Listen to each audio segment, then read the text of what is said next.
చేమలక్కయ్య alias చామలక్కయ్య పాపం ఏదో కొత్తగా అధికార ప్రతినిధి పదవి ఇచ్చారు కదా అని చెప్పేసి ఎగిరెగిరి ఏదో వచ్చి నిన్ను నిరూపించుకోవాలని చెప్పేసి వీడియోలు చేయడం కాదు.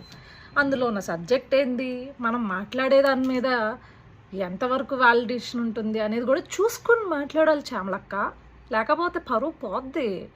మేమేదో చాలా ఆనందంగా నీ ఐరన్ లెగ్ నువ్వు ప్రచారం చేసిన ప్రతి చోట ఓడిపోయింది, ఇలాగే నువ్వు 10 కాలాలు చల్లగా ఉండి అదే పార్టీలో ప్రచారం చేసుకుంటూ ఉండాలని మేము కూడా ఎక్స్పెక్ట్ చేస్తున్నాం.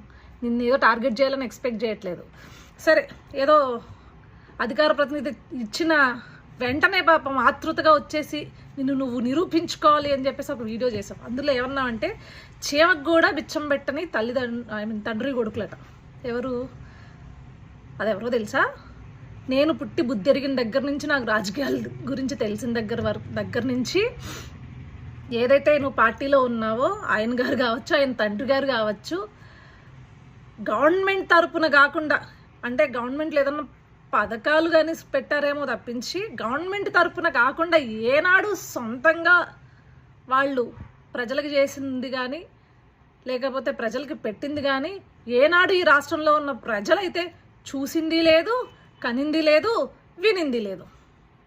కానీ ఇక్కడికి వచ్చేసరికి నారా భువనేశ్వరి గారి ఆధ్వర్యంలో ఎన్టీఆర్ ట్రస్ట్ ద్వారా ప్రతి ఏటా కొన్ని వందల వేల జీవితాలు బాగుపడుతున్నాయి.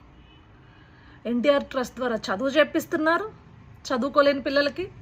అదేవిధంగా ఎన్టీఆర్ ట్రస్ట్ ద్వారా ఏదైతే ప్రకృతి విపత్తులు వస్తాయో లేకపోతే రాష్ట్రంలో అవసరం ఉంది అన్న చోటల్లా వాళ్ళు వచ్చి వాళ్ళ సాయాన్ని అందించిన పరిస్థితి మనం చూసాం.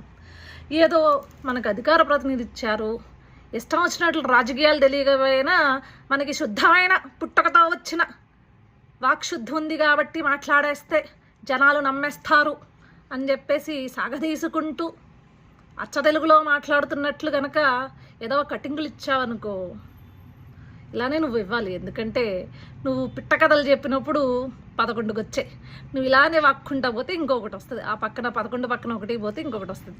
వీఆర్ సో హ్యాపీ అమ్మా. బాయ్ చామలక్క.